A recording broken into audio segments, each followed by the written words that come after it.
The horizon multimedia को प्रस्तुति global IME bank presents ऐना in association with Chaudhary Foundation, powered by ING Group. Title sponsor Global IME Bank, सबैका लागि bank.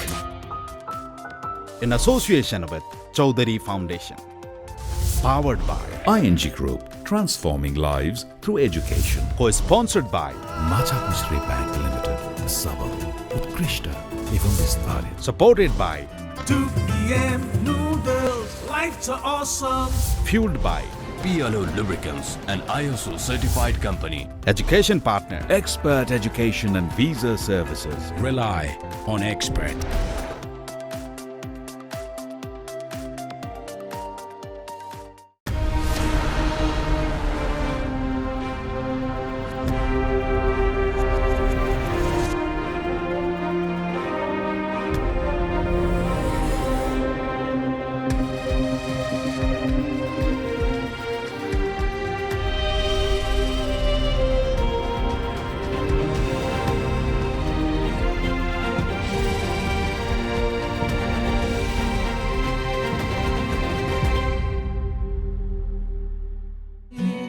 यो देश ठुलो ऐना हो, नियाली हेर यसलाई.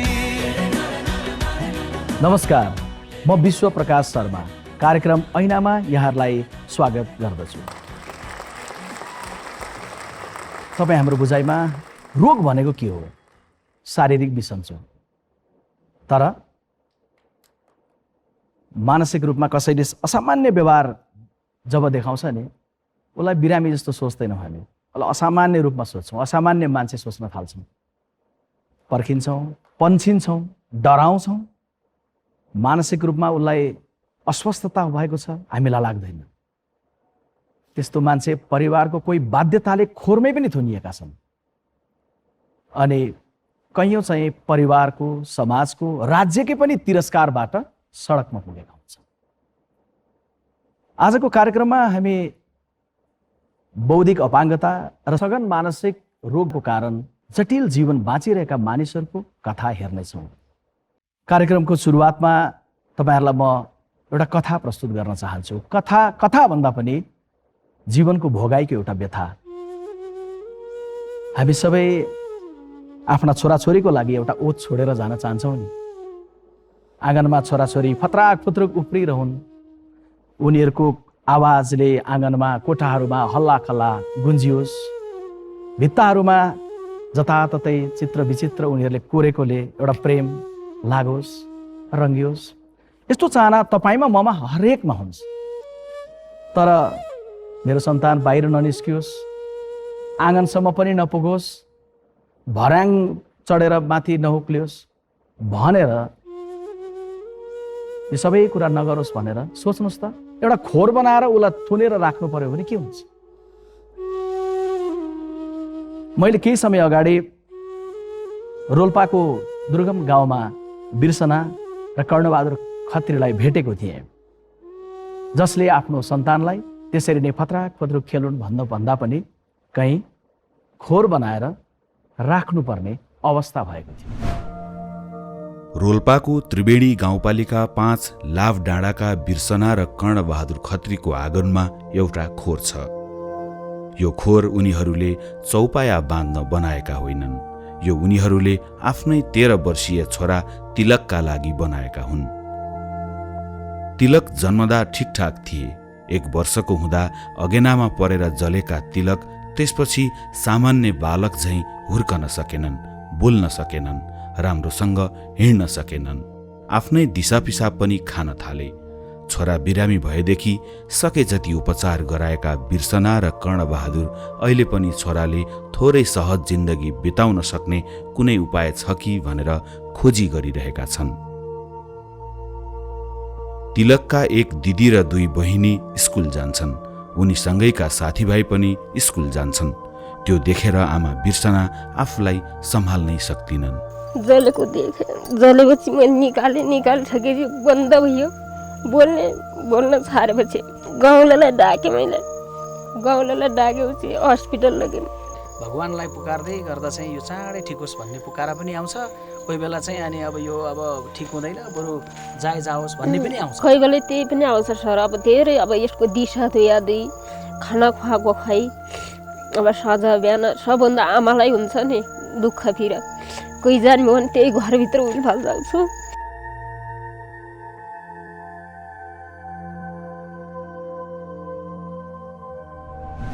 म रोल्पा पुग्दाखेरि तिलकको बाबाआमा तिलकको जीवनको बारेमा उपचारको बारेमा चिन्तित हुनुहुन्थ्यो। अहिले उहाँहरू तिलकलाई लिएर काठमाडौँ आइपुग्नु भएको छ तिलकको उपचारको लागि र आज यहाँ स्टुडियोमा उपस्थित हुनुहुन्छ। बिर्सनाजी र कर्णबहादुरजी दुवैलाई म मञ्चमा स्वागत गर्दछु।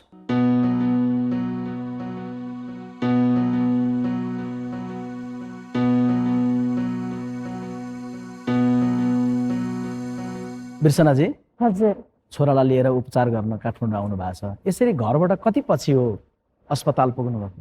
अहिले 6 वर्ष पछाडि। तपाईँहरूको गाउँमा हामी त्यस बेला जुन बेला पुगेका थियौँ नि त्यो बेलामै हामीले हेरेकै थियौँ खोर बनाएर राख्नु परेको तपाईँको बाध्यताको। एकपटक आज भनिदिनुहोस् न, यसरी कति माया गरेर हुर्काउँदै गरेको छोरालाई खोरमा राख्नुपर्ने बाध्यता किन पर्यो? सर अब यस्तो भयो, पहिला दबाई गर्दा यताउति पैसा लगानी गर्दा गर्दा धेरै सिद्धिसक्यो, गरिब भइसक्यो। अब एउटा बुढीले एउटा भैँसी पाल्नु पर्यो, गाई पाल्नु पर्यो, त्यसपछि घर खेती पनि गर्नु पर्यो। कहीँ लडेर मर्छ कि यत्रो पैसा लगानी गरिसकेँ, अब अगाडि बढाउने स्थिति छैन भनेर सोचेर मर्नबाट हिलो धुलोबाट बचोस् भनेर त्यसलाई उ गरिदिएको छ। किनकि त्यो फोहोरहरू मैलाहरू खाला, अब इलाज दबाई गर्ने पैसा छैन, सिद्धिसक्यो। कोही चोटपाट लाग्यो, खुट्टो भाँच्यो, हात भाँच्यो भने पनि मैला गाह्रो हुने भोलि भनेर त्यस्तो थुनेको।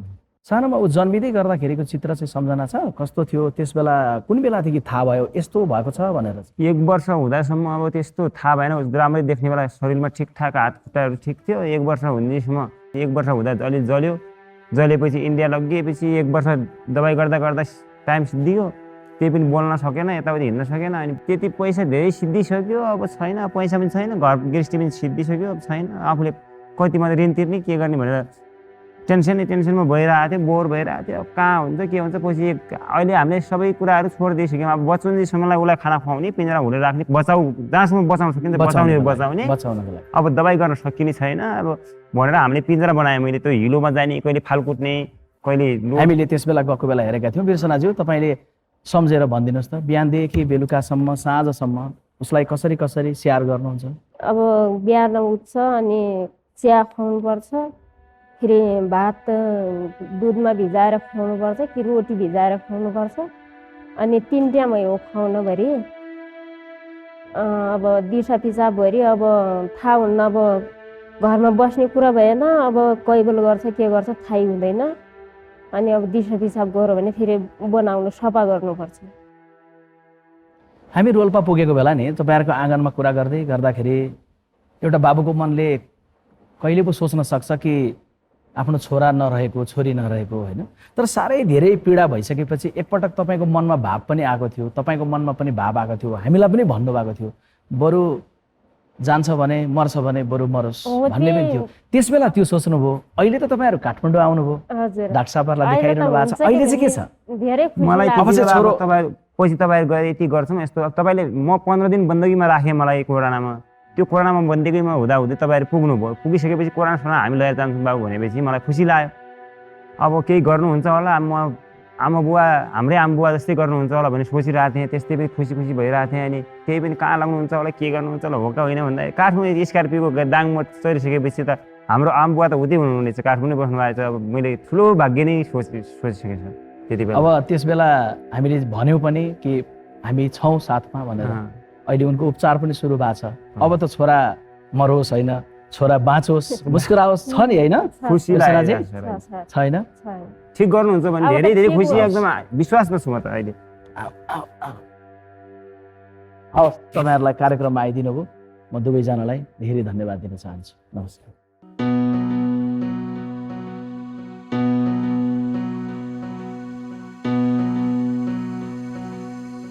हामीले यसकारण बुबा आमालाई पनि निम्ति आयौँ कि ताकि तिलक पनि यहाँ उपचारको क्रममा पनि आइपुग्छन्, उनको कथा पनि हामीले थप थाहा पाउँछौँ। हामीले भइरहेको छ कि त्यो पनि थाहा पाउँछौँ।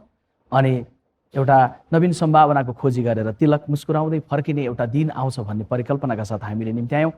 आमा बाबाको भावना त हामीले हेऱ्यौँ, तिलकको समस्या पनि हेऱ्यौँ। अब हुन्छ के, डाक्टर साहबहरूले के गर्दै हुनुहुन्छ? काठमाडौँमा तिलकको उपचारमा संलग्न बालरोग विशेषज्ञ एवं पाटन अस्पतालका मेडिकल डाइरेक्टर डाक्टर अन्सारीज्यूलाई म स्टेजमा निम्त्याउन चाहन्छु।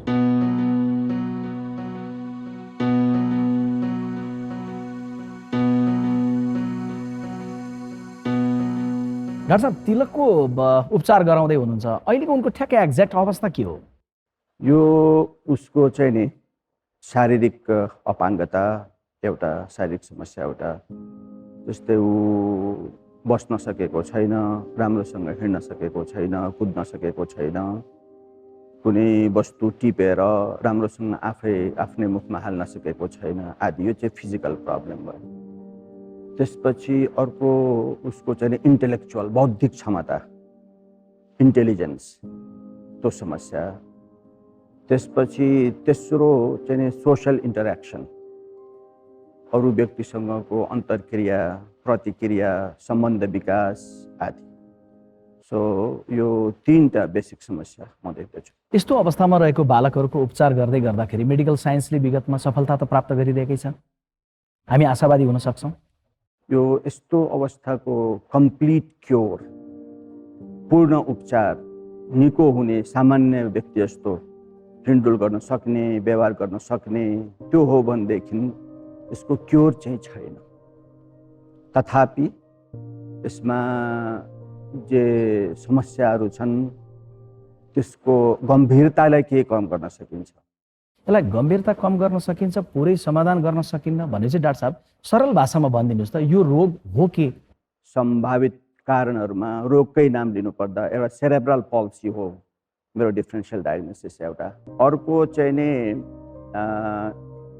अटिजमको पनि मैले सम्भावनालाई कम्प्लिटली आउट अफ कन्सिडरेसन गरेको छैन, त्यो एउटा हो।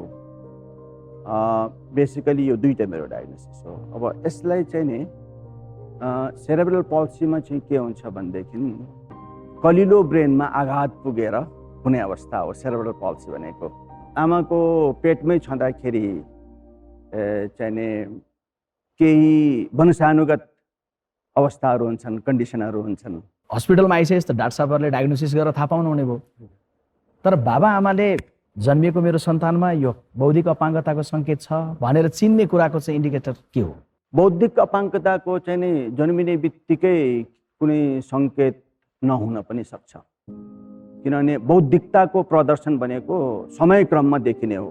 डेभलपमेन्टल माइलस्टोनहरू जब विकास हुन्छ, हुन त सटल रूपमा चाहिँ नि एकदमै नबुझिदो पाराले केही कुराहरू चाहिँ नि हुनसक्छ जुन सामान्य रूपमा चाहिँ हामी बुझ्न सक्दैनौँ, तर स्पष्ट रूपमा देखिन सक्ने भनेको जुन डेभलपमेन्टल माइलस्टोनहरू हुन्छ, समय समयमा व्यक्तिले, बच्चाले गर्न सक्ने कामहरू, तिनीहरूमा चाहिँ नि कमी आयो, अभाव भयो अथवा ढिला भयो भनेदेखि अनि चाहिँ नि खड्किने हो। जस्तै उदाहरण स्वरूप बच्चाहरू प्राय 4-5 महिनामा उल्टे कोल्टे फर्किनुपर्ने, त्यो गर्नु सकेन।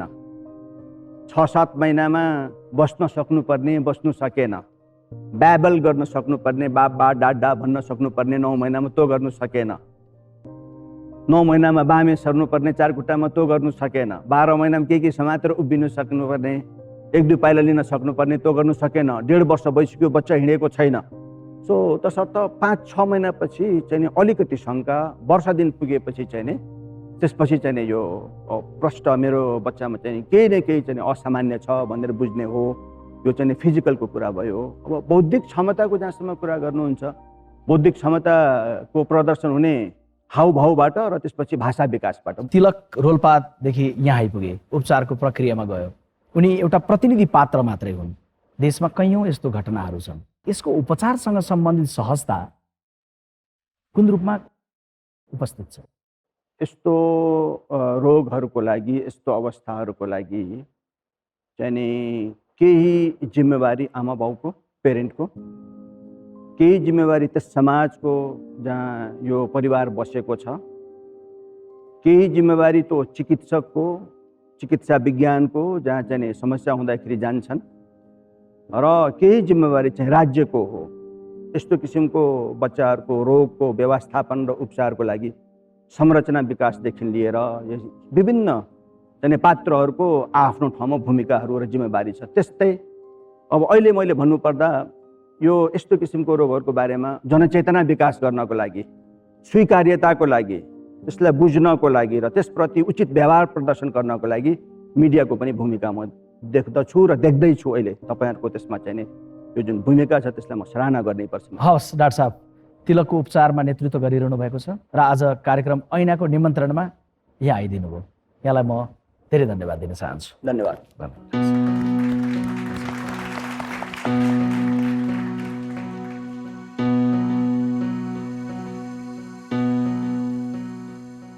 यो कथा बिर्सना र कर्णबारजीको मात्रै होइन, तिलकलाई खोरमा राख्नुपर्ने उहाँहरूको व्यवस्था हामीले सुन्यौँ। संयोगले मुकुन्दहरी दाहाल त्यति विवश हुनु परेन। अधिवक्ता दाहाल बौद्धिक अपाङ्गताका अभिभावक महासङ्घका पूर्व अध्यक्ष पनि हुनुहुन्छ। मुकुन्दजी, कार्यक्रममा यहाँलाई हार्दिक स्वागत गर्दछु।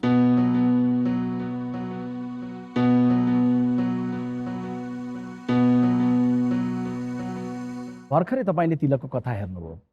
तपाईँ आफैले पनि बौद्धिक अपाङ्गता भएको सन्तानको अभिभावकत्व गरिरहनु भएको छ। कस्तो कस्तो समस्याहरू झेल्नुहुन्छ? यस्तो छ, मैले तिलकलाई भर्खरै पनि हेरेँ। मेरो छोरी पनि यत्तिकै नै सिभियर हुनुहुन्छ। उहाँलाई पनि मैले त्यसै गरी खाना खुवाउनुपर्छ, जो मैले अघि देखेँ जसरी। उहाँलाई पनि टोयलेटिङदेखि लिएर सबै कुरोहरू मैले आफैले केयर गर्नुपर्छ घरमा। तर म चाहिँ काठमाडौँमा बस्छु। मेरो सम्पूर्ण घरको परिवार जति हुनुहुन्छ, मेरो श्रीमती, मेरो अर्को छोरी छ, तर हामी तिनजनाले उसको केयरमै हाम्रो सम्पूर्ण समय लगाउँछौँ लगभग। म पनि उहाँभन्दा कम पीडित अवस्थामा छु भन्ने चाहिँ मलाई पनि लाग्दैन। मैले पनि निकै नै सङ्घर्ष गर्नु परेको छ उसको लागि। उसलाई मैले विद्यालयमा पढाउन पाइनँ, उसको मैत्री विद्यालय छैन। स्वास्थ्य चौकीमा म पनि धेर जसो लान्न, म पनि मेडिकलमा औषधि किनेर खुवाउँछु, किनभने अस्पतालमा लगेर उपचार गराउन सक्ने स्थिति नै छैन।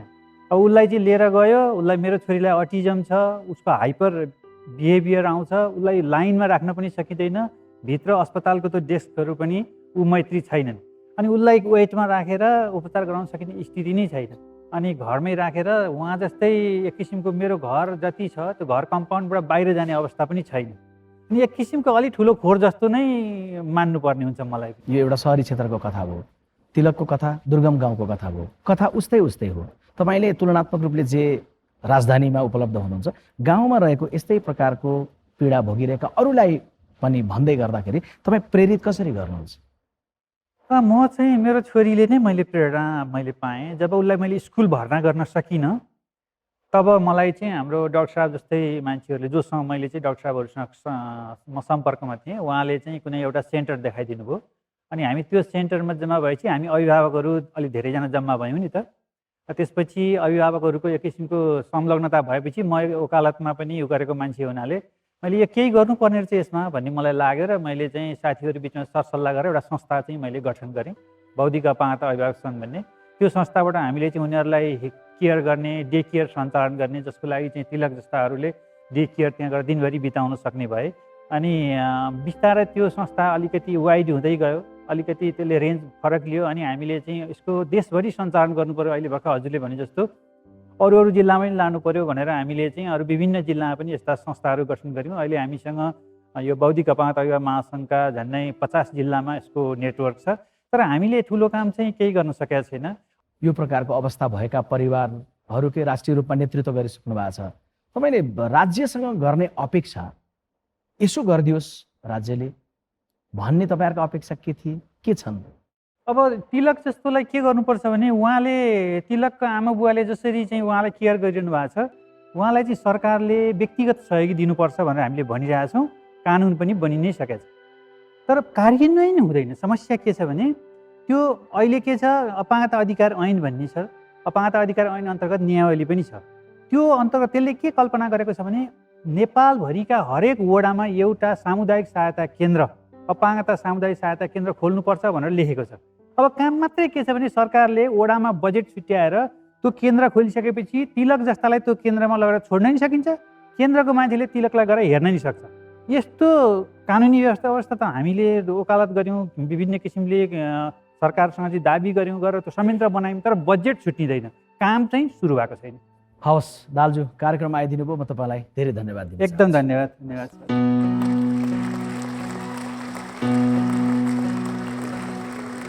हामीले तिलकको कथा हेऱ्यौँ नि, बौद्धिक अपाङ्गता भएका सन्तानलाई हुर्काउँदै गरेको अप्ठ्यारो पनि दुईटा परिवारबाट सुन्यौँ।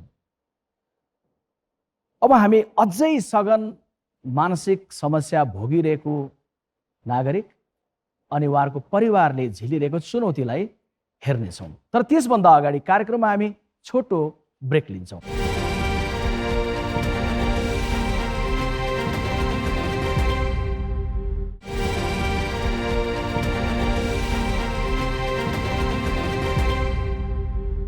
मित्रहरू, हाम्रो समाजमा छोराछोरी बाबुआमाका लागि बुढेसकालको सहारा भन्ने गर्छन्। हुर्कदै जाँदा बाबुआमाको जिम्मेवारी छोराछोरीले बाबुआमालाई थाहा नदिकन आफ्नो बनाउँदै जान्छन् अनि उमेर बढ्दै गएपछि बाबुआमा चाहिँ बालबालिका जस्तै बन्दै जान्छन्। आमा बाबु छोराछोरीकै छत्रछायामा सुस्ताउन चाहन्छन्। सुन्दै गर्दाखेरि अति सामान्य र स्वाभाविक लाग्ने यो कुरा सबैको लागि त्यही रूपमा उपलब्ध नहुन पनि सक्छ। आफू बितेर गएपछि आफ्नो सन्तानको के हालत होला भन्ने चिन्ताले उनीहरूलाई सँगै बाँधिराख्न पाए हुन्थ्यो, उमेरलाई पनि बाँधेर राख्न पाए हुन्थ्यो भन्ने चाहना हुन्छ।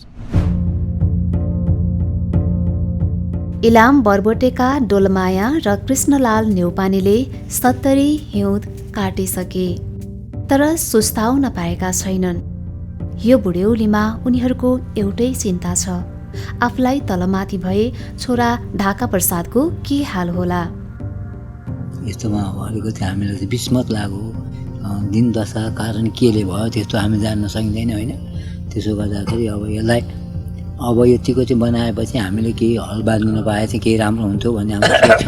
र अब हाम्रो यहाँ बिजुली पनि छैन र पानी पनि ल्याएको छैन, घर पनि यो अवस्था छ र हाम्रो दुःखको अवस्था छ।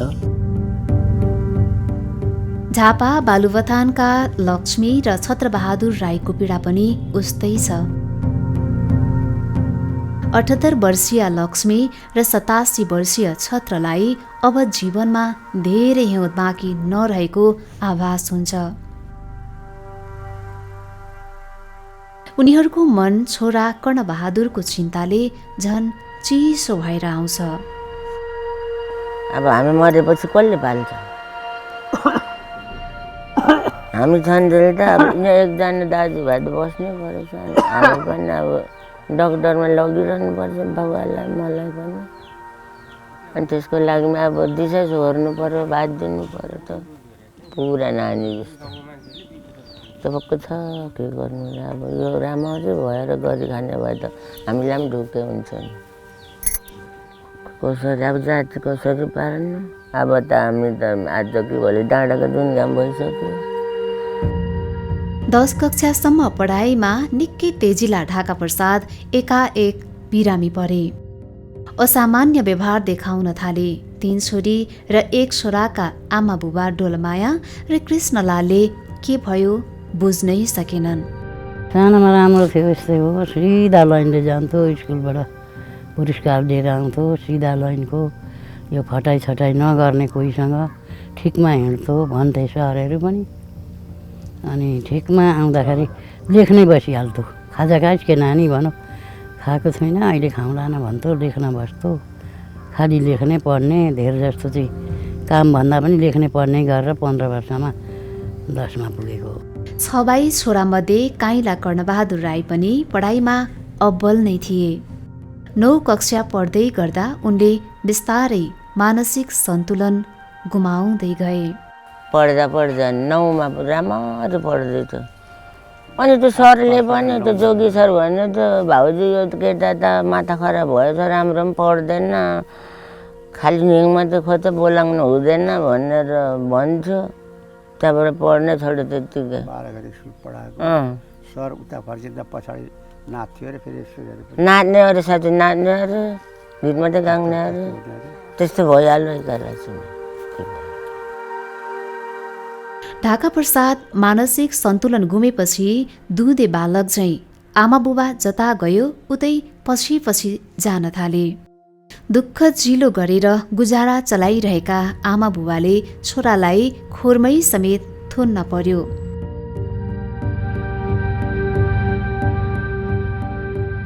कर्णबहादुर भने दिन प्रतिदिन उग्र हुँदै गए। लक्ष्मी र छत्रले सकेको उपचार गरे, तर जति कोसिस गरे पनि कर्णबहादुरलाई निको पार्न भने सकेनन्। निको नै नभई छोराको उमेर ढल्किँदै गएको देखेर डोलमायाको छातीमा गाँठो पर्छ। 45 वर्षीय ढाका आजभोलि पनि किताब पल्टाइरहन्छन्। मानौ कि भोलि कुनै परीक्षा छ र उनी त्यसमा प्रथम आउनु छ।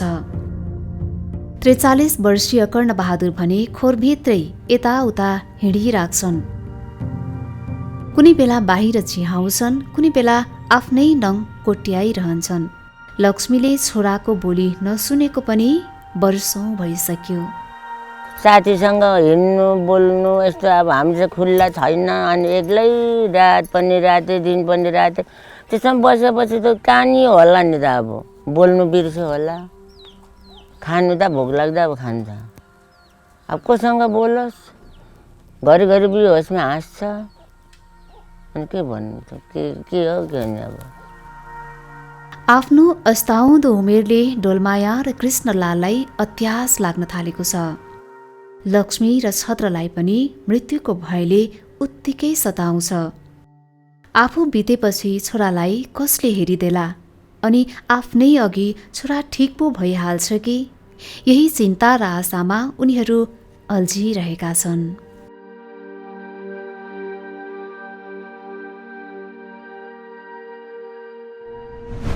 हाम्रो गाउँघरतिर अहिले पनि कोही बिरामी भयो भने धामी झाँक्री लगाउने अझै पनि चलन छ। त्यसमा मानसिक सन्तुलन गुम्यो भन्ने त झारफुक गर्ने मान्छे खोज्दै हिँड्नेहरू त हामी छँदैछौँ अझै पनि। ढाका प्रसाद न्यौपाने र कर्णबहादुर राईका आमा बुबाले पनि झारफुक गराएको कुरा गर्नुभयो। टाढा टाढासम्म पनि झारफुक गर्ने मान्छे छन् कि भनेर पुगिहाल्ने उहाँहरूले सुनाउनुभयो।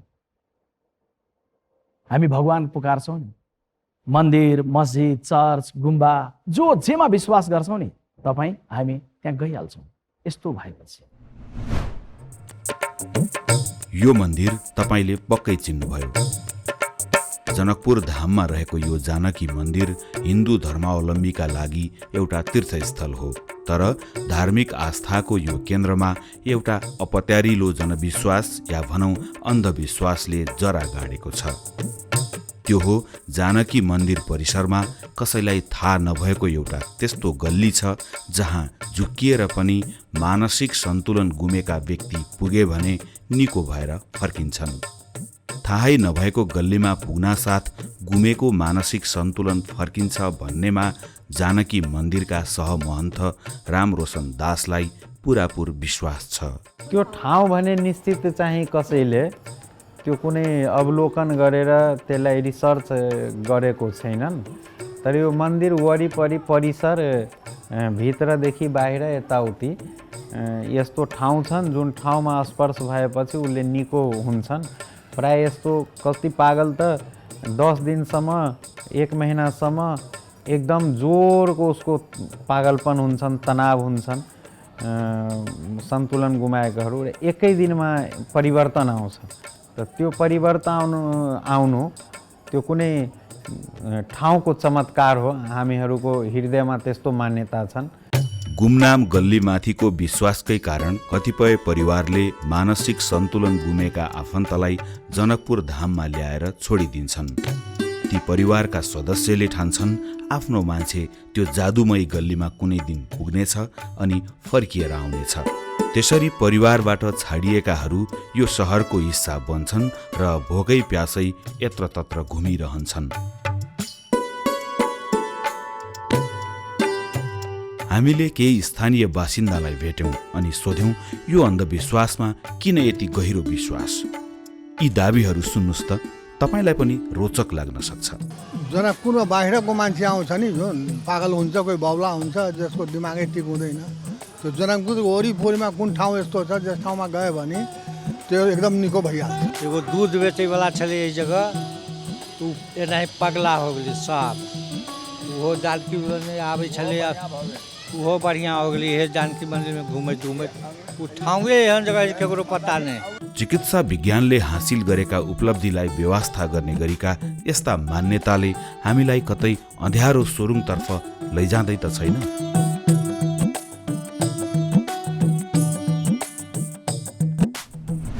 बौद्धिक अपाङ्गता र सघन मानसिक रोगको वास्तविक उपचार के हो? आज हामीसँग यस विषयमा कुरा गर्नलाई ललितपुरको लगनखेल स्थित मानसिक अस्पतालका डाक्टर अनन्त अधिकारी उपस्थित हुनुहुन्छ। डाक्टर साहब, कार्यक्रममा स्वागत छ।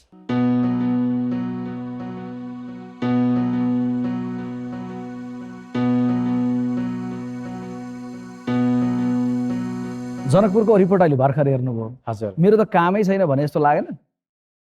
मलाई लागेन। मेरो स्कोप अझ धेरै बढी राखेको रहेछ भन्ने लाग्यो। कुन रूपमा अब हामीले त्यो अन्धविश्वासलाई पनि चिर्ने अनि कसरी यो उपचारलाई सम्भव पनि तुल्याउने? विश्वकै तथ्याङ्क के हो भने अहिले पनि 85% मनोरोगीहरू उपचारबाट वञ्चित हुनुहुन्छ। हामी मात्रै अलग होइन। हजुर, त्यो एउटा सानो प्रतिनिधि घटना मात्रै हो जनकपुर। त्यसैले मानसिक स्वास्थ्यमा लागेको व्यक्ति, मानसिक स्वास्थ्यको प्रोफेसनल्सहरूको स्कोप यति धेरै छ, यति धेरै गर्नुपर्ने छ। हामीले भर्खर सुरुवात मात्रै गरेका छौँ। हाम्रो देशभित्रको तथ्याङ्कले चाहिँ के भन्छ? हामी कहाँ त अझ बढी होला, किनभने हाम्रो आफ्नो डाटा भर्खर जेनेरेट हुन थाल्यो। अनि उपचारको दायरामा नआउने बित्तिकै हाम्रो स्थिति के छ हामीलाई थाहा छैन। त्यसैले अझ बढी हुन सक्छ। हुन्थ्यो कसरी, भयो होला कसरी तपाईँहरूको अध्ययनले? मानसिक रोगको कारण, रोग भनिसकेपछि रोगको कारण हुन्छ, तर अरू शारीरिक रोगहरू, इन्फेक्सस डिजिजहरू जस्तो यो ब्याक्टेरिया अथवा यो अवयवले गर्दाखेरि यो रोग लगाउँछ भन्ने हुँदैन।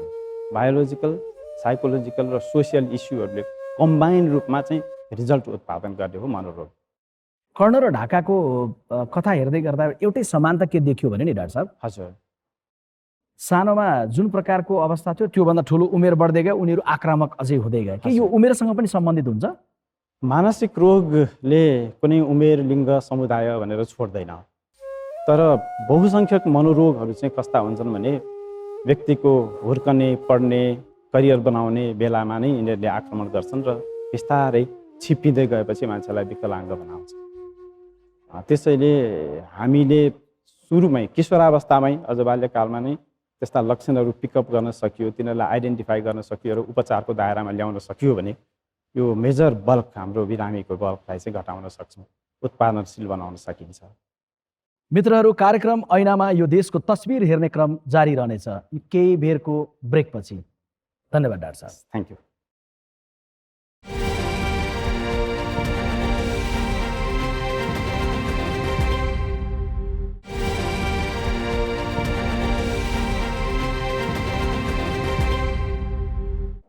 नवीना, साँझ पाहुना आउँदैछन्। घर टलक्क टल्का है, मफ गर्नुपर्ने छ, भ्याकुम लाउनु छ। हिजो फुलमा पनि पानी हाले कि रहेनछेस्? त्यहाँको काम खुरुखुरु सक अनि किचनमा गइहाल। ए साँच्ची तिम्रा बाबा काठमाडौँ आएका छन् रे होइन? भेट्यौ त? के को उसलाई भेट्न आएका हुन्थे नि, हामीसँग पैसा माग्न आएका नि। अस्ति नै आउँदा पनि तपाईँले त्यत्रो पैसा दिएर पठाएको होइन? उसँग भएको अलिअलि पैसा पनि लिएर गएछन्। म तिनीहरूलाई पनि भेटिदिनँ, अब यहाँ पनि बस्दिनँ। यहाँ नबसेर कहाँ जान्छेस् त? तेरा बाउआमाको हालत त्यही हो, त्यही गाउँमा गएर फेरि कोचेर बस्ने होला नि। थाहा छैन कहाँ जान्छु।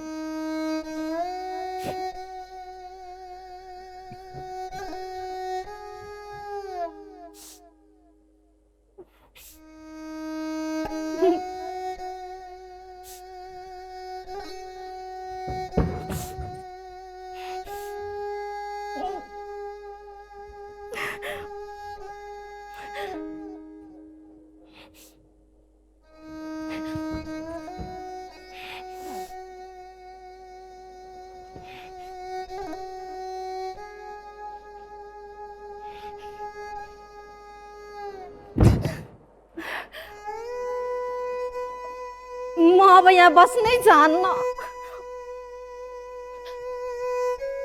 कहाँ जान्छु त्यो पनि थाहा छैन।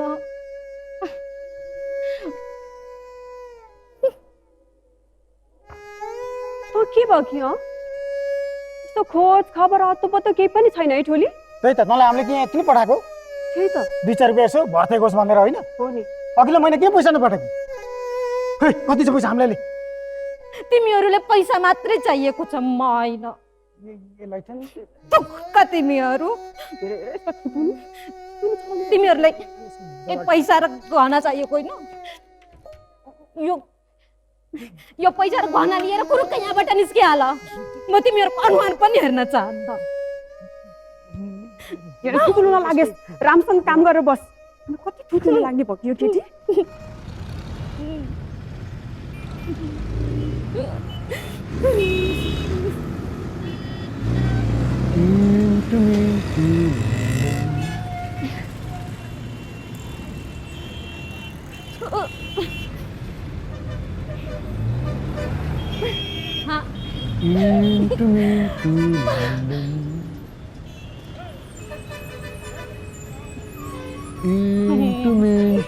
लन्डनमा हाम्रो बाबा पैठनमा स्कुल लाग्यो पढाइ पहिलो घन्टी बजाइदेऊ।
आइजो निडरी आइजो सुनु मुनु आइजो। यस्तो लाग्छ तिमी यो संसारकै सबैभन्दा सुन्दर बालक हौ, तर दुर्भाग्य तिमी यो धरतीमा आएको तिमीले आमालाई थाहा छैन। रो, अझै रो, डाको छाडेर रो,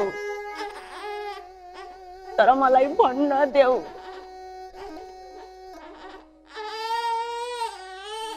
अर्को डरलाग्दो कुरा। तिम्रा बाउ बलात्कारी हुन्, सबैले घृणा गर्न लायक एक अपराधी। तिमी एक बलात्कृत आमाबाट जन्मिएका सन्तान हौ। तिमी आमालाई कसैले बाटोमा भेटाएर अस्पताल लगे,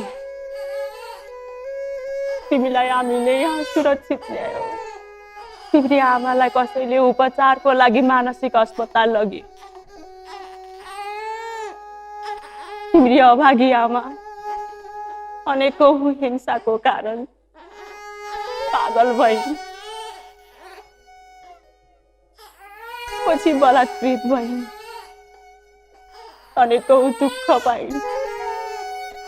उनी अचेत अवस्थामा हुँदै तिमीलाई जन्म दिइन्।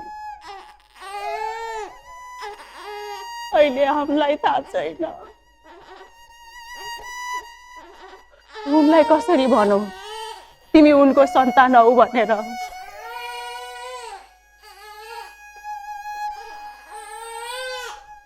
उनले तिमीलाई देखिन् भने के भन्लिन्, के सोच्लिन्? आइजो निधरी आइजो छुनुमुन आइजो आइजो बाबा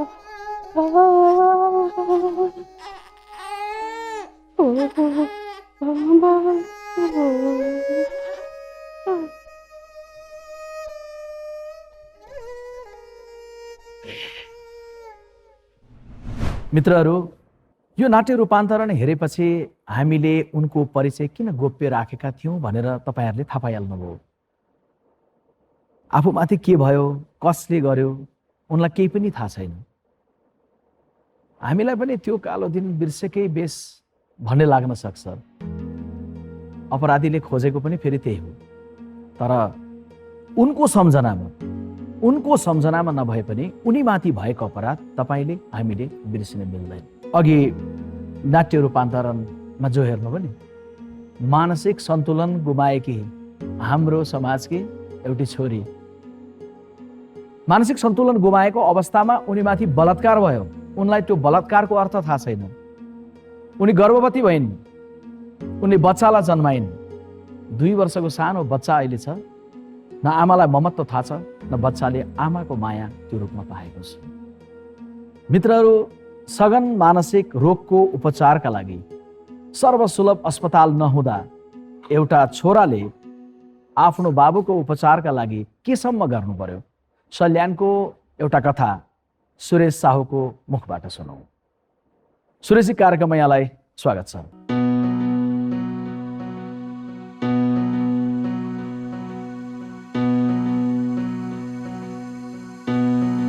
पहिला तपाईँले सुरुमा कस्तो अवस्था भएको अनुभूति गर्नुभयो, देख्नुभयो? अहिले कस्तो भएको अवस्था छ? बिचमा चाहिँ त्यो जो नीलसागर भन्ने संस्था छ त्यसमा चाहिँ अब औषधि पनि फ्रीमा गरिदिन्छ अनि भन्ने त्यो कुरा चाहिँ अब सुन्यो। अनि त्यस पछाडि त्यहाँ ल्याएर आश्रममा छाडिदिए। त्यहाँ पछि त्यसबाट घर लग्यो। घर लगेपछि त्यस्तै 2-4 दिन चाहिँ ठिकै भयो। औषधि पनि दिनुभएको थियो उताबाट, त्यो औषधि पनि खुवाए सर। अनि औषधि सिद्धियो, 1 महिनाको औषधि दिनुभएको थियो। त्यो औषधि सिद्धिएपछि अहिले चाहिँ अब औषधि खुवाउने वातावरण भएन सर। अनि त्यही भएर फेरि अवस्था त्यस्तै पहिलाको जस्तै भइसकेको छ। त्यो बल अनि नीलसागरमा कसरी पुर्याउनु भयो? नीलसागरमा त अब कस्तो थियो भने सर, तलै बजारतिरै बस्ने अनि माथि नउक्लिने सर। फाले जे मन पर्यो त्यही खाइदिने। त्यहाँसम्म पुर्याउने चाहिँ कसरी भयो बुवालाई? त्यहाँसम्म पुर्याउन हाम्रो त्यही गाउँपालिकाको स्वास्थ्य शाखा प्रमुख प्रभात कुमार श्रेष्ठको चाहिँ नीलसागरमा को साथी रहेछ, अब त्यो मलाई थाहा भएन सर। अनि मेरो साथी छ सुरेश बाबु, किनभने चाहिँ बुवाको अवस्था यस्तो छ, उहीँ पठाइदिउँ भन्नुभयो। अब उहाँ त पठाउने सर। अब कसरी पठाउने भन्ने कुरा भयो। त्यहाँनिर फेरि घरमा कोही नभए हुनुपर्छ। अब भा मान्छे भएपछि फेरि त्यहाँ राख्दैन भनेर भन्नुभयो। अनि पछाडि त्यही भएर त्यतिखेर ल यस्तो यस्तो झुट बोल्नु पर्यो, लगेर छाड्याम भन्ने कुरो भयो। के भयो त, अब बुवाले चाहिँ पुनर्जीवन पाउने भएपछि एकछिन अब छोरा पनि छोरा होइन भन्ने त्यतिखेर म बाध्य भयो सर। छोरा आछ, आफन्त यसको छ भन्ने थाहा भएपछि पछि राख्दैन भनेर त्यतिखेर म चाहिँ झुट बोलेको थिएँ सर भनेर मैले चाहिँ त्यतिखेर फेरि भनेको थिएँ।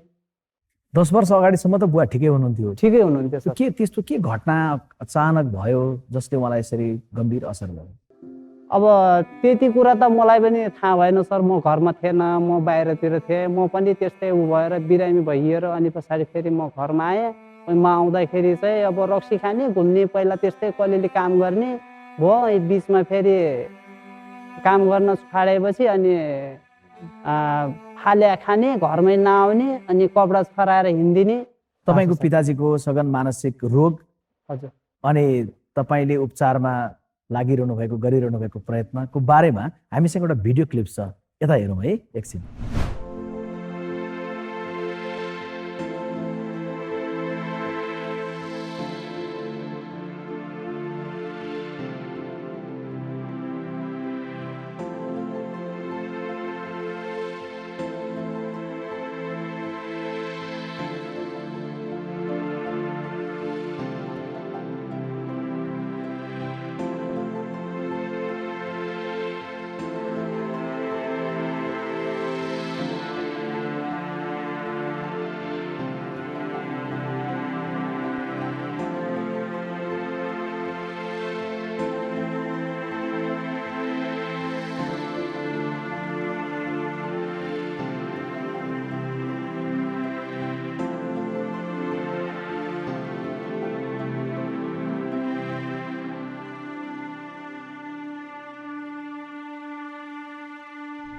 आदरणीय मित्रहरू, आफ्नो पिताजीको उपचार गर्नका लागि आफ्नो परिचय लुकाएर उहाँले आफ्नो पिताजीलाई उपचार गराउने एउटा सङ्घर्षको प्रयत्न गर्नुभयो।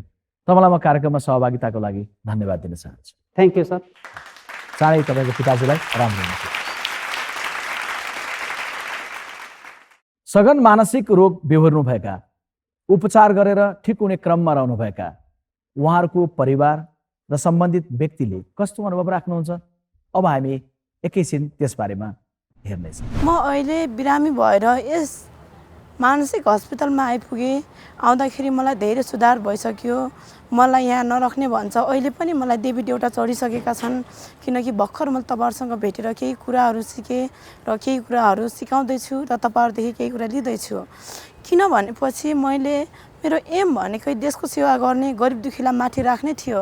तर पनि मलाई दुनियाँले पागल भनिदियो। वास्तविकता म पागल हो त? यहाँका कर्मचारी गुरुबुवाहरूले भन्नुहुन्छ, यहाँका कर्मचारी डाक्टरहरूले भन्नुहुन्छ म के पागल हम? तपाईँहरू पनि प्रश्नको जवाब दिनुहोस्। म बिमारी त्यस्तो बिमारी त थिइनँ, सामान यताको उता सारी भनेर चाहिँ मलाई लिएर आउनुभएको मेरो श्रीमानले।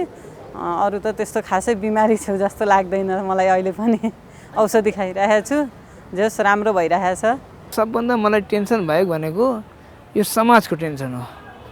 जुन अहिले शुद्ध भइसक्यो, जुन टोलमा एकचोटि मेरो बुढी बिरामी भइसकेपछि त्यो टोलमा मलाई कोठा दिँदैन कसैले, होइन। अनि तेरो बुढी यस्तो छ उस्तो छ, तँ नभएको बेलामा मैले मार्लान्, यस्तो गर्लान् उस्तो गर्लान्। अनि त्यो समस्याले गर्दा कोठा छँदा छँदा 4 ठाउँ भइसक्यो। अब अहिले बसिरहेको ठाउँमा पनि त्यही हालत छ। आफन्तहरूले पनि कसैले साथ दिनन्। अब लैजाऊ, अब आफ्नो छोरा लैजाऊ, उपचार गर, समाजमा गाह्रो भयो भन्ने सबै आफ्नैले पनि त्यही भने। कसैले हेरेनन्। घरमा कोही पर पाहुना नाताबाट पनि आउन छोडे। अरू दुखी भएँ म, छोराको निम्ति एकदमै दुखी भएँ। हामीहरू यिनी सबै उहाँ पनि छोरा, उहाँको पनि छोरा, सबै आमाहरू पीडित भएर म जस्तो म पीडित दुखी त्यस्तै दुखी उहाँहरू पनि हुनुहुन्छ। उहाँहरूको पनि अब ठिक हुँदैछ। यो अस्पतालमा ल्याएदेखि सबले आशा छ। भाइहरूले धेरै पढेनन्, यसलाई राम्रो पढाउँला भनेर कोसिस गरेको थिएँ मैले। अनि गरेर भए पनि पढाउँला, मास्टर बनाउँला भनेको थिएँ। आफ्नो सपना चुर भयो। अनि यहाँसम्म आयौँ। अब यहाँले सबले सिडिओ कार्यालयबाट, वार्डबाट सबैले यहाँबाट सहयोग गरेर संस्थाबाट आजसम्म हामी यहाँबाट आजसम्म यति अलिअलि ठिक भएको छ। ठिक भएर राम्रो भएर जाम्ला भन्ने सोच छ हाम्रो। मलाई पनि धामी झाँक्री लगाइयो। अब मलाई पनि धामी उसिन्छन् भन्ने पनि आयो। मैले लाखौँ खर्च पनि गरेँ, तर अहिले लाग्छ कि म भ्रममा रहेछु।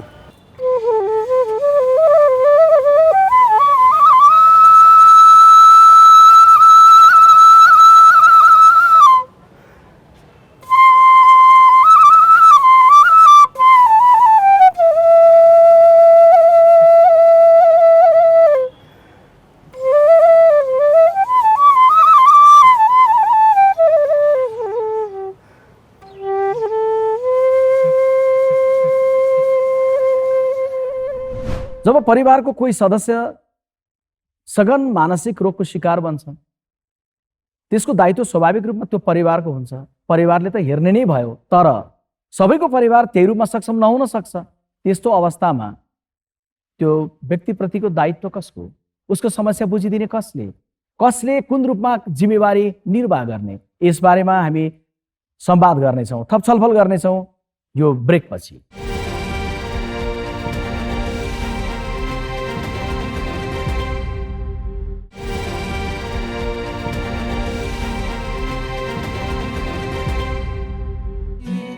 यो देश ठुलो ऐना हो, नियाली हेर यसलाई। ब्रेकपछि पुनः स्वागत छ।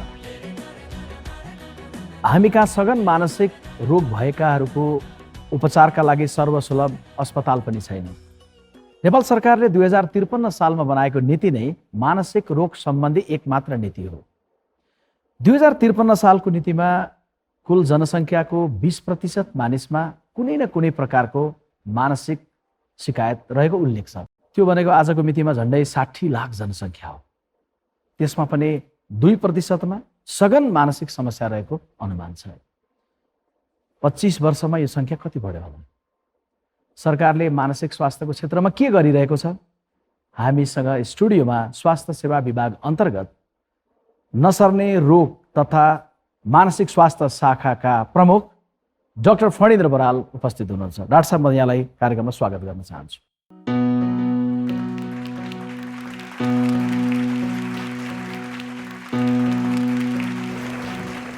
डाक्टर साहब, यहाँले नेतृत्व गरिरहनु भएको यो शाखाको स्थापना भएको 2 वर्ष मात्रै पुरा भयो। यो 2 वर्षको बिचमा के भइरहेका छन्?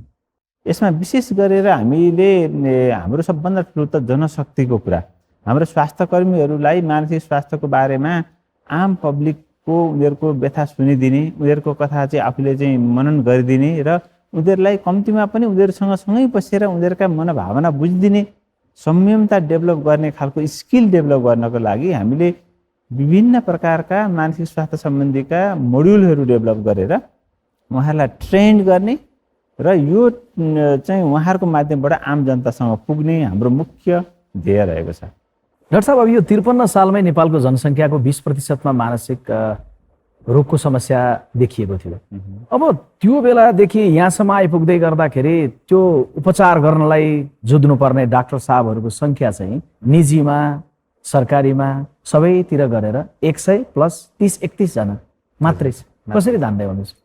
हाम्रा डक्टरको सङ्ख्या एउटा मात्रामा छ, अनि क्लिनिकल साइकोलोजिस्ट र साइकाट्रिस्टको सङ्ख्या एउटा सङ्ख्यामा छ। त्योभन्दा मुनि हाम्रो चाहिँ आम जिल्ला लेभलमा, पालिका लेभलमा काम गर्ने र त्योमा भएको स्वास्थ्यमा काम गर्ने भनेको चाहिँ हाम्रो अरू मेडिकल अफिसर र त्योभन्दा मुनिका जनशक्तिहरूले चाहिँ काम गरिरहनु भएको अवस्था छ। भनेपछि उहाँहरूलाई चाहिँ मानसिक स्वास्थ्य सम्बन्धीको तालिम ट्रेन्ड गरेर मानसिक स्वास्थ्यको चाहिँ पहुँचलाई आम जनतासँग पुर्याउने अहिले सरकारको ध्येय छ। किनभने जनशक्ति डेभलपमेन्ट भन्ने कुरा आजको भोलि तयार हुँदैन, हामीले त्यसको पनि साथसाथै सोच चाहिँ बनाउनु पर्छ, बनाइ पनि राखेका छौँ। सबै कुरालाई एउटा कङ्क्रिट रूपमा अगाडि बढाउनको लागि नेपाल सरकारले भर्खरै मात्रै पनि, यहाँले अघि नीतिको कुरा गर्नुभयो, 2053 सालमा चाहिँ आएको थियो र यो नीति अनुसार भन्दा पनि अहिले त्यो नीतिलाई चाहिँ अहिले हामीले परिमार्जन अपडेटेड गरेर रणनीति चाहिँ अहिले राष्ट्रिय मानसिक स्वास्थ्य रणनीति 2077 भर्खरै मात्रै हामीले डेभलप गरेका छौँ। र यो अर्को सोधिहालौँ, डाक्टर साहबकै मुखबाट सुनौँ, यति ठुलो सङ्ख्यामा मानसिक रोगीहरू छन्, सरकारको अस्पताल चाहिँ कतिवटा छ देशभरिमा? सङ्ख्यामा गर्दा त अहिले वास्तवमा एउटा मात्रै छ सरकारी अस्पताल, यहाँलाई अवगतै छ, लगनखेलमा मानसिक रोग अस्पताल। त्यसमा मैले डाक्टर साहब अर्को सोधौँ कि 2 दर्जनभन्दा बढी मेडिकल कलेजहरू खुलेका छन् बितेको 20-25 वर्ष यता अघि। डाक्टर साहबहरूको उत्पादन पनि यति धेरै भइरहेको छ। युवा पुस्ताका केही डाक्टर साहबहरू त स्टुडियोमा पनि हुनुहुन्छ, तर किन पछिल्लो पुस्ता के आकर्षित नभएको हो यो मानसिक रोग सम्बन्धी अध्ययनको लागि, या किन त यो उत्पादनै सङ्ख्या किन कम भइरहेछ? होइन, अहिलेका पछिल्लो दिनमा आएर चाहिँ उत्पादनमा मानसिक स्वास्थ्य सम्बन्धीको चाख अब मेडिकल अफिसरहरूमा पनि अब मानसिक स्वास्थ्यको पनि फिल्ड राम्रो रहेछ, यसको पनि स्कोप रहेछ होइन। र समुदायमा अहिले हिजोसम्म एकदम ठुलो स्टिग्मा थियो, किनभने कोही पनि मानसिक रोगीहरू स्वास्थ्य संस्थामा आएर म मानसिक रोगी हुँ र भनेर जुटाउन सक्ने अवस्था थिएन। अहिले पनि छ स्टिग्मा, तर पनि अहिले चाहिँ अलिकति कम भएको अवस्था छ। तपाईँ हाम्रो परिवारकै कुरा गर्ने भने अहिले छरछिमेकमा कहीँ कोही मानसिक समस्याले ग्रस्त अवस्थामा छ भनेदेखि उसले अब यसको उपचार हुन्छ, अब हामीले स्वास्थ्य संस्थामा गयौँ भने चाहिँ हामी चाहिँ पछि निको हुन सक्छौँ भन्ने खालको कन्सेप्ट बिस्तारै डेभलप हुँदै आएको अवस्था छ। यसै कारणले गर्दाखेरि पनि हाम्रो मेडिकोज भन्छौँ हामी होइन, अब मेडिकल अफिसरहरूमा पनि अब मानसिकको शिक्षा पढ्ने उनीहरूको जागर चाहिँ अहिले डेभलप भएर पनि आएको छ र हाम्रो जनशक्ति विकासको क्रम पनि भर्खरै मात्रै अलिकति थोरै यो फिल्ड पनि पपुलर हुँदै आएको अवस्था छ। मित्रहरू, मानसिक रोगीहरूको सङ्ख्याको आकार ठुलो छ, तर उपचार गर्ने डाक्टर साहबहरूको सङ्ख्या सानो छ। सानो सङ्ख्या भए पनि यो सङ्ख्याले उत्साहपूर्वक मानसिक रोगको उपचार गर्ने सङ्घर्षको नेतृत्व गरिरहनु भएको छ। ती सबै डाक्टर साहबहरूलाई एकचोटि सम्मानका लागि ताली बजाउँदै म यहाँलाई धन्यवाद दिन चाहन्छु। धन्यवाद। स्टुडियोमा आइदिनु पनि धेरै धेरै धन्यवाद। हामी कहाँ उपचार गर्नका लागि अस्पताल नभएको मात्रै होइन, मानसिक रोग बारेमा मानिसहरूमा धेरै जानकारी पनि छैन। कयौँलाई त यो रोग हो, डाक्टर साहबहरूको सहयोग लिनुपर्छ भन्ने कुराको ज्ञान पनि चेतना पनि छैन। हामी अझै पनि धामी झाँक्री झारफुककै सहारा लिइरहेका छौँ। अनि केही भएन, धामी झाँक्री पनि भेटिएन, डाक्टर साहब त परेको कुरा, के गर्छौँ? आँगनमा एउटा खोर बनाउँछौँ र थुनिदिन्छौँ, जिम्मेवारी पुरा गर्छौँ, सकेसम्म स्याहार गर्छौँ, तर यसो सोध्छौँ अब यो खोरमै उसको जिन्दगी हो, यही नै उसको नियति हो, यसैमा चित्त बुझाउँछौँ।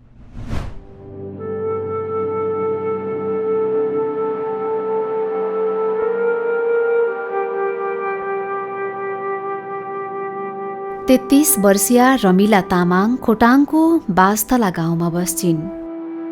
2 सन्तानकी आमा रमिलाको समय घरधन्दा र घाँसदाउरा गर्दैमा बित्छ। वर्ष दिन अघि भने उनको दैनिकी यति सहज थिएन। करिब 3 वर्ष अघि मानसिक सन्तुलन गुमाएपछि रमिलाले आफन्त र छिमेकी नै चिन्न छोडिन्।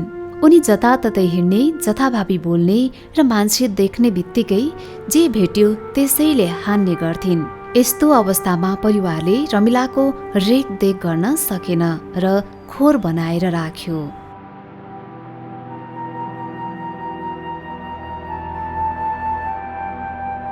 त्यतिखेरको कुरो अब त्यही गऱ्यो। अब यहाँ गाउँतिर पसेर सबै केटाकेटीलाई केटाकेटीलाई के ठुलैलाई पनि चुट्ने। यहाँ तलतिर यहाँ हाम्रो त्यहाँ ससुरा पर्छ, उसलाई दाउराले हिर्काएछ। चुइचुममा गाउँपालिकाका अध्यक्ष भूपेन्द्र राईले रमिलाको अवस्थाबारे थाहा पाए। उनलाई खोरबाट निकाले र ललितपुरको लगनखेलमा रहेको मानसिक अस्पतालमा भर्ना गरिदिए। उपचारपछि घर आएकी रमिला पुरानै जीवनमा फर्किएकी छिन्।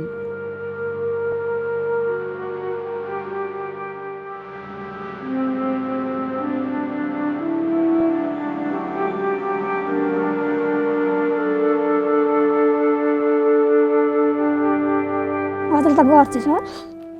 घाँसपात, खाना पकाउनु, दाउरा काट्नु, घाँस काट्नु, त्यति नै बस्ती हेर्नु हजुर त गर्छु। उहाँ काठमाडौँबाट आयो। काठमाडौँ आएपछि हामीले यहाँ भित्र आगो फुक्दियौँ। आगो फुकेपछि अनि के हो केही पनि यसो भन्नुभएर थुप्रो थियो नि त।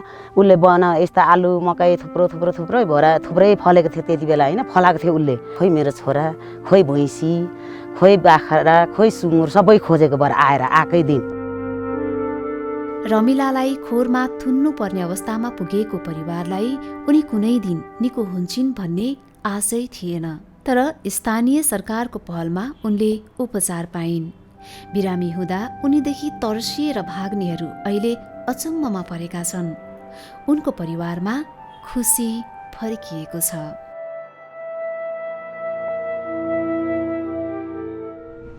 दिप्रुङ चुइचुममा गाउँपालिकाका अध्यक्ष भूपेन्द्र राई स्टुडियोमा हुनुहुन्छ, जसले रमिलाको जीवनमा उज्यालो आउनलाई समन्वय पनि गर्नुभयो। म उहाँलाई कार्यक्रममा स्वागत गर्न चाहन्छु। भूपेन्द्रजी, स्टेजमा यहाँलाई स्वागत छ।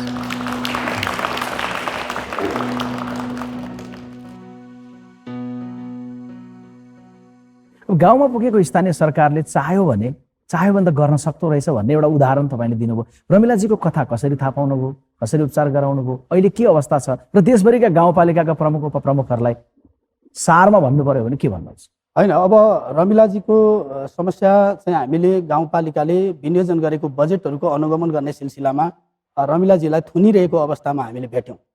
त्यो हाम्रो पनि समस्या हो, उहाँको अभिभावकको मात्रै, त्यो गाउँको समस्या होइन, त्यो हाम्रो समस्या हो, हाम्रो स्थानीय सरकारको समस्या हो। त्यसको समाधान गर्नुपर्छ भनेर हामीले उहाँको उद्धार गर्नका लागि हामी लागेका थियौँ। अब गाउँपालिका या स्थानीय सरकारहरूसँग यो खालको कार्यक्रमहरू छैनन्, बजेट पनि छैनन् भनिन्छ, तर सामाजिक सुरक्षाका लागि बजेट छुट्याइएको छ। त्यसबाट के गर्न सकिन्छ? तपाईँले के गर्नुभयो? होइन, नीति तथा कार्यक्रम छैन भन्ने कुरा होइन, समस्या छ कि छैन भन्ने कुरा हो। समस्या छ भने त्यसको समाधान गर्नका लागि नीति तथा कार्यक्रम बनाउनुपर्छ, बजेट विनियोजन गर्नुपर्छ। नीति कुरेर मात्रै हुँदैन थियो। त्यसकारणले हामीले नीति कार्यक्रम बनाउनुभन्दा अगाडि रमिलाको उपचार गर्नुपर्छ भन्ने लाग्यौँ र हामीले उपचार गऱ्यौँ। उपचार गरिसके पश्चात अहिले चाहिँ हामीले नीति तथा कार्यक्रममै त्यो व्यवस्थापन गरेको छौँ। भन्नुपर्दा चाहिँ 753वटै गाउँपालिका जो मैले पनि प्रतिनिधित्व गरेको छु, हामीले पनि प्रतिनिधित्व गरेको छौँ। उहाँहरूलाई म सबैलाई म अनुरोध गर्न चाहन्छु, हाम्रोमा मात्रै होइन, सबैतिर यो समस्याहरू छ। यो समस्या चाहिँ को पहिचान गरेर समाधान गर्नका लागि हामीले बजेट बनाउनुपर्छ, नीति तथा कार्यक्रममा ल्याउनुपर्छ। तदनुरूपको ऐन नियम कानुन बनाइयो भने हामीलाई यो समस्या समाधान बनायौँ भने मात्रै हामीले नेपाललाई सुन्दर बनाउन सक्छौँ जस्तो लाग्छ। बाटो सुन्दर, बत्ती ल्याएर मात्रै यसको समाधान हुन्छ जस्तो लाग्दैन। विकास भनेको यो पनि विकास हो। त्यस कारणले मानवीय जुन चाहिँ क्षति छ, जसको मानसिक रूपमा चाहिँ उहाँ तन्दुरुस्त हुनु न, उहाँको उपचार गर्नुपर्छ, त्यो व्यवस्था हामीले गर्नुपर्छ। कानुनमा त हरेक गाउँमा चाहिँ पुनर्स्थापना केन्द्र बनाउने भन्ने परिकल्पना पनि गरिएको छ। के भइरहेछ तपाईँ गाउँपालिकामा या देशभरिको सन्दर्भमा यो सम्भव छ? होइन, कानुनमा त 2019 सालमा नेपाललाई छुवाछुत मुक्त घोषणा गरिएको छ, तर व्यवहारमा लागू भएन। यो कागजमा मात्रै गरिब नेपालीको अत्यन्तै धनी संविधान, अत्यन्तै अधिकार प्राप्त भएको संविधान हामीले प्राप्त गरेको छौँ, तर कागजमा मात्र भएर पुग्दैन। यो व्यवहारमा लागू हुनुपर्छ। त्यो 753वटा स्थानीय सरकारबाट हामीले कार्यान्वयन गर्न थाल्यौँ भने यो कसैले छेक्ने रोक्ने चाहिँ अवस्था आउँदैन जस्तो लाग्छ। मित्रहरू, पुस्तकको ठेलीमा नीति बनाएर मात्रै नियति बदलिँदैन। नियति बदल्नलाई नियत बदल्नुपर्छ। देशभरिकै सबै गाउँपालिका अध्यक्ष, प्रमुखहरू, नगरपालिकाका प्रमुखहरू सबैलाई कार्यक्रम ऐना मार्फत यो कथा राख्दै गर्दा अपिल र आग्रह गर्न चाहन्छु। गर्न चाहे गर्न सकिन्छ भन्ने उदाहरण छ। हामी तपाईँलाई यो सङ्घर्षमा, यो अभियानमा सहभागिताका लागि अपिल र आग्रह पनि गर्न चाहन्छौँ। धन्यवाद भूपेन्द्रजी कार्यक्रममा सहभागिताका लागि। मानसिक स्वास्थ्यमा गम्भीर असर परेपछि मान्छेलाई केही कुराको होस हवास हुँदैन, त्यो देखियो। त्यस्ता व्यक्तिलाई परिवार आफन्तले समन्वय गरेर उपचार गर्दै गर्दा निको पनि हुन्छन्। होस गुमाएर सडकमा पुगेका मानिसहरू सही उपचार पाउँदै गर्दा जिन्दगीको सही बाटोमा आइपुग्छन्। नवीना घरती त्यसको एउटा उदाहरण हो। आउनुहोस् यो कथा हेरौँ। तिमी हाल्छौ पैसाको थैलोमा, मै हाल्छु धुलो र मैलोमा, घाम डुब्यो छाया हरायो। सानो छँदा रुम्दीगढी गाउँपालिका 5 रोल्पाकी नवीना घरती मगरको ठूलो इच्छा थियो गायिका बन्ने। तर आज उनी बुटवलमा रहेको मानव सेवा आश्रममा मानसिक स्वास्थ्य सुधारको क्रममा छिन्। उनी 2076 साल भदौ 4 मा यहाँ ल्याइएकी हुन्। मानसिक सन्तुलन गुमेर सडकमा नाच्दै गाउँदै हिँड्न थालेपछि गाउँपालिकाकै अध्यक्षको पहलमा उनलाई यहाँ ल्याइएको हो। मैले बुवाको जग्गा रोक्खा हान्दै थिएँ। बुवाले भन्नुभयो पुइला गएको छोरीले तँलाई सम्पत्ति किनिदिने मैले भन्नुभयो। त्यही भएर त्यसको बारेमा लडाइँ परेको थियो। पछि यसले बिथाइ गर्छ भनेर खुट्टा भाँच्दै थिएँ। मलाई हान्दा ऐना फुटाल्दै थिएँ, कपाल काट्दै थिएँ। त्यसरी मेरो कमजोरी पट्टा लगाएर कपाल मलाई असाध्यै मनपर्ने। खुट्टा भाँच्यो, हात भाँच्यो, कपाल नकाटिदियो भने मेरो कमजोरी कपाल काटिदिनु र ऐना फुटालिदिनुमा पनि कमजोरीले बाउलाए के। मानसिक अवस्था बिग्रिएपछि नवीना सडकमा हिँड्न थालिन्। कहिले सडक छेउको पार्टीमै सुत्थिन्, कहिले कुनै होटलको एउटा कुनामा। तर त्यसरी हिँड्दा पनि उनले गीत गाउन छोडिनन्। होटलवालीले म नाच्दै थिएँ, उसले लट्ठीले हान्दिएको काठले हान्दे। म नाच्दै थिएँ, खै त्यसकै होटलमा नाचो भइरहेको थियो कि म त्यहाँ नाचिरहेको थिएँ। 8 टाकी लगाएको छ।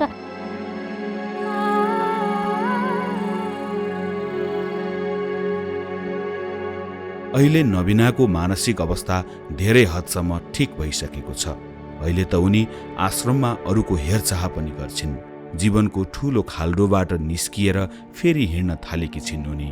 हरेस खाएकी छैनन् कति पनि। उनको जोसिलो कुरा सुन्दा लाग्छ उनलाई केही भएकै थिएन। म त साहसीको मान्छे छ भनेर मैले चाहिँ एमएलएम बिजनेसमा धेरै पढेको थिएँ। बुद्धिको बारेमा मेमोर त मैले त्यति हाल्न सकिनँ। आफूले चाहिँ पढिसकेँ। दिमाग जिन्दगीभरि काम लाग्ने दिमाग परेको थिएँ। 14 वर्षकै उमेरमा प्रेम विवाह गरेकी नवीना अहिले 30 वर्षकी भइन्। 5 वर्षको छोरा साथमै छ। मानव सेवा आश्रमले नै पढाइदिएको छ। 14 वर्षकी छोरी गाउँमै छिन्। मानसिक अवस्था बिग्रिएपछि नवीनालाई छोडेका श्रीमान अर्को बिहे गरेर काठमाडौँतिरै बसेका छन्। नवीनालाई गायक पुष्कल शर्माका धेरै गीत कण्ठ छन्। पुष्कल शर्मालाई भेट्ने ठूलो धोको पनि छ उनको। कुनै दिन गायक पुष्कललाई भेटेमा सँगै गाउने भनेर उनले गीत पनि बनाएकी छिन्। पाल्पातिर रोइला फाका लम्जुङ तेरा ठाडो, गलबन्दीले बेर पुष्कल भयो मलाई जारो, पालपाली मायाले लायो मन त्यतै लायो, के राम्रो पालपाली पुष्कल शर्माले। मित्रहरू नवीना घरती हाम्रो स्टुडियोमा उपस्थित हुनुहुन्छ। नवीनाजी नमस्कार। नमस्कार। बुटोलमा हामी पुग्दाखेरि बडा मिठो गीत सुनाउनु भएको थियो है? हजुर। आज पनि सुनाउनुहुन्छ? आज पनि सुनाउँछु। सुनाउन त। एक दिन जीवन खरानी बन्छ भने नबेरे सानो मेरो झै बन्छ भने नजिक भए मलाई आइदिनु है साथी। धन्यवाद नवीनाजी। आदरणीय मित्रहरू, मानसिक सघन रोग र बौद्धिक अपाङ्गताको सन्दर्भमा हाम्रा बुझाइहरू कमजोर स्वास्थ्य संरचनाका कारण यस क्षेत्रमा काम गर्न भइरहेका अप्ठ्यारोहरू हामीले देख्यौँ। तर अनेकन अप्ठ्यारोको बावजुद पनि यस क्षेत्रमा आफूले सकिएको गरिरहनुभएका सबै डाक्टर साहबहरूलाई म फेरि पनि नमन गर्न चाहन्छु। हामीले बहुला भनेर पागल भनेर गिज्याइरहँदै गर्दा आफैलाई गिज्याइरहेका हुन्छौँ। बहुला भनेर तर्किरहेका हुन्छौँ नि, त्यो बेलामा उसँग होइन, हामी मानवतासँग तर्किरहेका हुन्छौँ। बौद्धिक अपाङ्गता र सघन मानसिक रोगीसँग हामीले गर्ने व्यवहारले उनीहरूको होइन हाम्रो तस्बिर देखाइरहेको हुन्छ। हामीले आफ्नो सोच बदल्न जरुरी छ। हामीले सोच मात्रै बदल्यौँ भने पनि कैयौँको जिन्दगी बदलिन सक्छ। म यो कार्यक्रमबाट आज बिदा लिन्छु, तर तपाईँहरू धैर्यसँग बसिदिनुहोस्। एउटा विशेष प्रस्तुति छ। यो प्रस्तुतिमा तपाईँ सबै रमाउनुहोस्। नवीनाजी तपाईँ अझै विशेष रूपमा रमाउनुहोस्। यो प्रस्तुतिसँगै आगामी कार्यक्रममा भेट्नेछौँ। धन्यवाद, नमस्कार।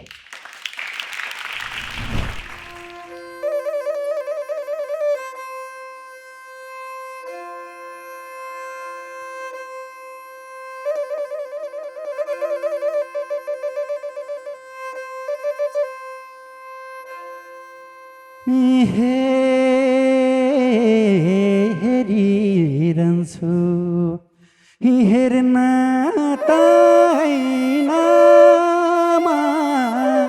पागल भन्छन् पागल ताइनामा आउँछौ आउँदैनौ हो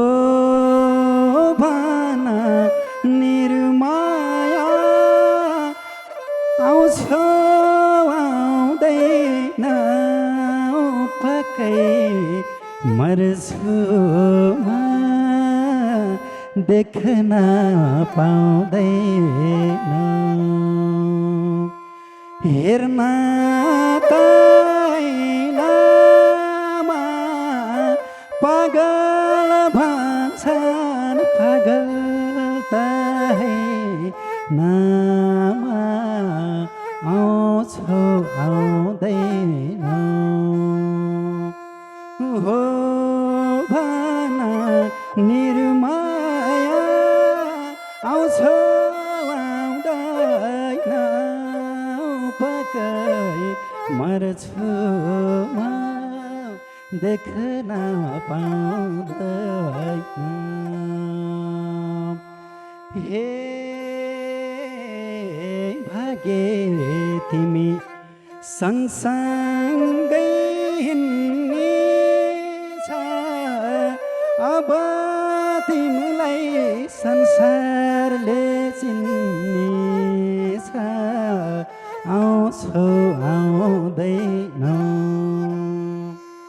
हो भन निर्माया आउँछौ आउँदैन पक्कै मर्छु देख्न पाउँदैन सँगसँगै हिँड्ने छ अब तिमीलाई संसारले चिन्ने छ आउँछौ आउँदैन हो भन निर्माया आउँछौ आउँदैन पक्कै मर्छु देख्न पाउँदैन हो भन निर्माया आउँछौ आउँदैन उपकै मर्छु म देख्न पाउँदैन। जीवनमा हरेक दुःख सुखलाई जसले भोग्न सक्छ, बुझ्न सक्छ, स्वीकार्न सक्छ, त्यसैको जिन्दगी सफल रहनेछ। यति भन्न चाहन्छु। धन्यवाद।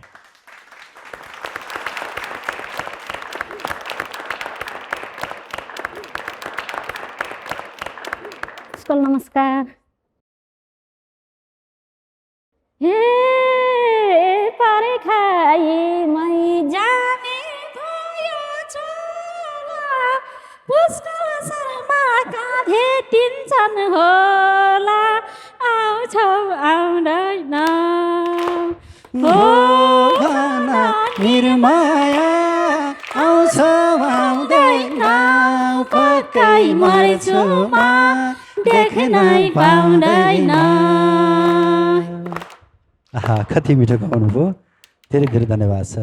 द होराइजन मल्टिमिडियाको प्रस्तुति global IME bank presents Aina in association with Chaudhary foundation, powered by ING Group. Title sponsor Global IME Bank, सबैका लागि बैंक.